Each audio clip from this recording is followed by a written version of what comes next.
tip one. One of the things that I love about making music videos is that you get to test out all kinds of new gear. The very first video I worked with some Sony interlaced camera that could shoot in 24 frames per second.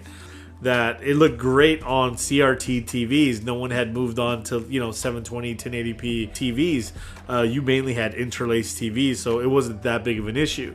But once it started coming out everywhere else, it just looked terrible. And as I progressed, I got to test the Red camera on music video. I got to test Canon cameras. I got to test all kinds of stuff. On this latest project that I worked on this week, we got to use a Canon FD lenses. I've used other sets of Canons, but I hadn't used this particular set of FDs. So it was pretty fun to just get a whole new set that from someone, rented from someone local, and just go crazy with it and see what it gives you. You never know. Focal lengths, what kind of camera you're going to be on, so the frame size. So you get to test out. Another cool testing ground that I was able to work with was anamorphics. I was able to do a lot of testing with anamorphics. I have some where I used a Cook with an Iskorama lens to get a really wide look.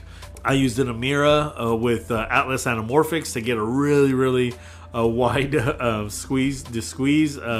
I also have used Atlas anamorphics a lot on different projects that I got to learn them more and more as I went along. So that was one cool thing that I could, people always want to be creative on music videos, and you never know, you might use that one really grungy lens or that one fisheye lens. On music videos, they're so creative that you get to test out new stuff all the time.